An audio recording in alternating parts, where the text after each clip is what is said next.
ketika menerima berkat, menikmati keselamatan, bersyukurlah kepada Tuhan dan berikanlah kepada Tuhan. Lewat apa saudara-saudara?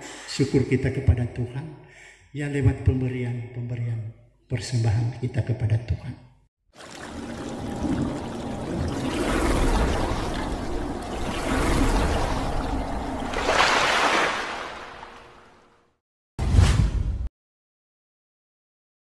Salam sejahtera bagi kita sekalian, shalom. Damai di hati. Bapak Ibu saudara-saudara yang dikasihi dan diberkati Tuhan, kita akan merenungkan kebenaran firman Tuhan yang terang baca tadi, yaitu dalam kitab Matius 22 ayat 15 hingga 22 dalam perikop tentang membayar pajak, dan dalam tuntunan tema mingguan kita adalah berikanlah apa yang wajib kamu berikan kepada Kaisar dan kepada Allah. Ya, rupanya saudara-saudara kalau orang membaca perikop ini rupanya merupakan lanjutan dari perikop-perikop sebelumnya yang berisi tentang perdebatan antara orang-orang Farisi atau tokoh-tokoh agama Yahudi dengan Yesus Kristus. Banyak perdebatan atau pertentangan yang terjadi yang terutama menyangkut pertanyaan-pertanyaan orang-orang Farisi ini kepada Tuhan Yesus, yang mungkin mereka sangat meragukan kemahakuasaan Dia sebagai Tuhan.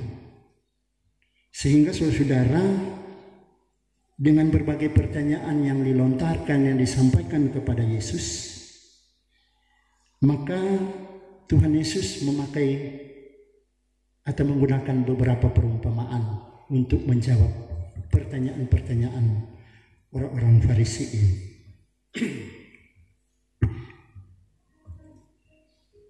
Ya, misalnya perumpamaan tentang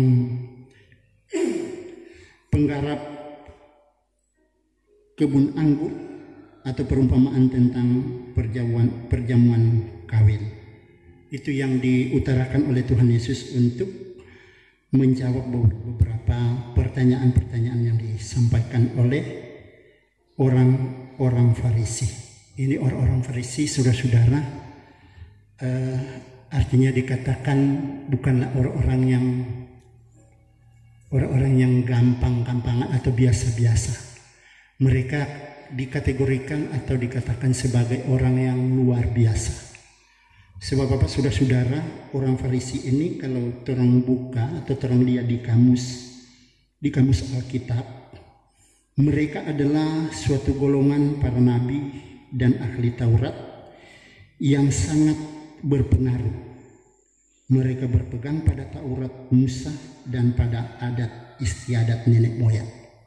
Jadi mereka dapat dikatakan sebagai orang-orang hebat dalam memahami Taurat. Apalagi ini kan dibarengi dengan dorang adat istiadat yang sudah sekian lama dorang anut di kalangan Yahudi. Jadi saudara-saudara, kalau ada ajaran-ajaran baru yang artinya tidak sama dengan dorang kepercayaan yang mereka percayai, yang dorang anut selama itu, jadi ini akan menimbulkan masalah. Jadi benar ketika Yesus hadir di saat itu, oleh karena Dia sebagai anak Allah mau menyampaikan keselamatan dan Dia memperkenalkan diri sebagai anak Allah, maka jelas ini orang-orang Farisi rupa keberatan dan orang mau protes, tidak mau percaya bahwa Yesus itu adalah anak Allah. Ya, sehingga pembacaan perenungan kita di minggu yang berjalan ini tentang membayar pajak, kita bilang tadi adalah lanjutan dari perikop sebelumnya. Karena tadi di awal pembacaan kada bilang kemudian, kemudian itu kan merupakan sesuatu hal yang pernah disampaikan namun yang tidak terusnya. Maka di sini ada DP kelanjutan, karena ini orang-orang Yahudi bersama orang-orang Herodian ini, mereka kan nyandak puas. Kalau orang nyandak mau jebak Tuhan Yesus, nyandak mau lihat Tuhan Yesus sampai mengalami atau ya berada dari posisi yang salah. Sehingga dengan berbagai cara mereka menjebak dia. Nah, dalam pembacaan kita satu pertanyaan kamu yang mau menjebak Tuhan Yesus. Apakah diperbolehkan membayar pajak kepada kaisar? Nah, ini pertanyaan saudara-saudara yang menjebak Tuhan Yesus. Ya, menjebak dalam arti Tuhan Yesus kan di dua posisi. Nah, sebelum saya jelaskan ini, saya mau menyampaikan bahwa ya posisi kerajaan Israel pada waktu itu, saudara-saudara, di mana Tuhan Yesus memberitakan Injil, mereka sedang ada dalam kekuasaan atau jajahan Romawi. Kerajaan Romawi yang berkuasa pada saat itu. Jadi saudara-saudara, orang tahu bersama, namanya bangsa yang menjajah, dia yang berkuasa walaupun itu suatu negara yang kuat, tapi kalau sudah dibawa jajahan negara lain, maka mereka harus tunduk. Ya, termasuk dalam hal pajak ini. Jadi karena Romawi menerapkan pajak harus dijalankan. Ya, mungkin ini orang-orang Yahudi yang tidak setuju dengan pajak ini, ya, Tuhan minta mungkin karena terlalu berat dorang terapkan atau seperti apa. Yang pasti di kalangan lain ini orang-orang Yahudi termasuk orang-orang Farisi, dorang protes ini pajak ini, dorang suka tidak usah bayar. Tapi ini pemerintahan Romawi ini yang menguasai kerajaan Israel pada waktu itu, mereka menerapkan itu perlu dijalankan. Jadi ini yang dipertanyakan oleh orang-orang Yahudi bersamaan dengan orang-orang Herodian. Orang-orang Herodian dan Farisi ini kan dua kalangan yang berbeda, yang dulunya mereka sangat bertentangan dan bermusuhan karena yang berbeda pandangan kan. Sama dengan tadi Nata bilang kalau orang-orang Herodian ini adalah pendukung pemerintah Romawi yang menganjurkan pajak itu harus dibayar. Tapi ini orang-orang Yahudi yang di dalamnya ada orang-orang Farisi, mereka menentang. Nah, ini salah satu alasan kenapa mereka saling bentrok, mungkin karena masalah itu. Tapi saudara-saudara, DP aneh ketika dorang bermasalah dengan Tuhan Yesus, rupanya ini orang-orang Farisi dengan orang-orang Herodian ini mereka bersatu. Bayangkan ini saudara-saudara, demi menjatuhkan Tuhan Yesus mereka bersatu walaupun dalam keadaan konflik pada waktu itu. Nah, salah satu cara yang mereka lakukan adalah ini, yaitu mempertanyakan kepada Tuhan Yesus apakah diperbolehkan membayar pajak kepada kaisar. Tapi Tuhan Yesus bilang tadi apa? Apa yang kaisar punya bayar juga kepada kaisar, tapi apa yang Allah punya bayar kepada Allah. Jadi ini kan yang tidak berhasil kan rupanya dorang mau jebak kepada Tuhan Yesus. Ini orang-orang Herodian ini kurang tunggu-tunggu. Kalau dia berani mau bayar, ini boleh bayar pajak, dorang akan lapor kepada pemerintah Romawi, kepada tentara Romawi, dan sudah pasti kalau lapor, yaitu lebih berat.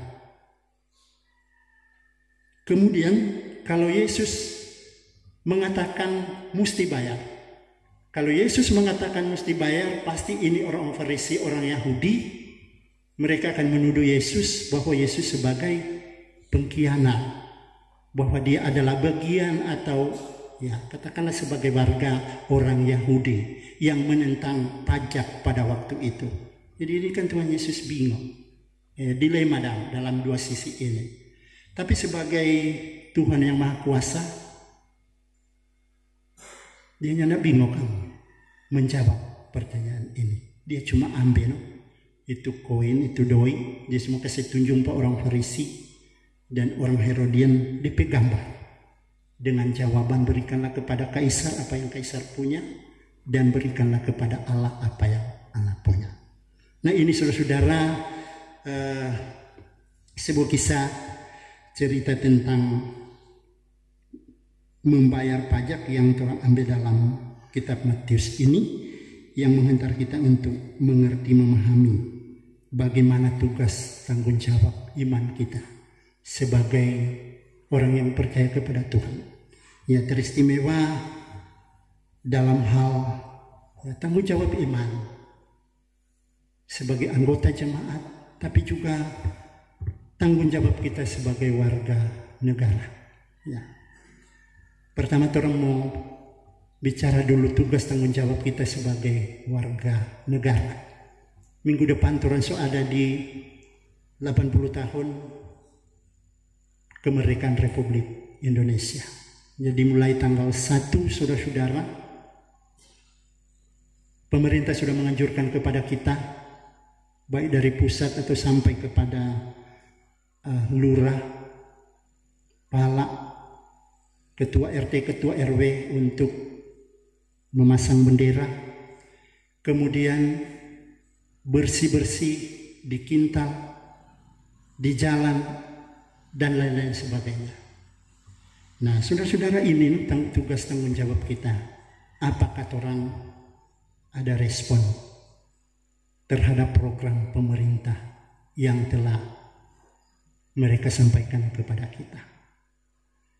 Dan ini harus orang lakukan karena itu bukan sekedar, ya artinya dorang menyampaikan bahwa itu dorang petugas.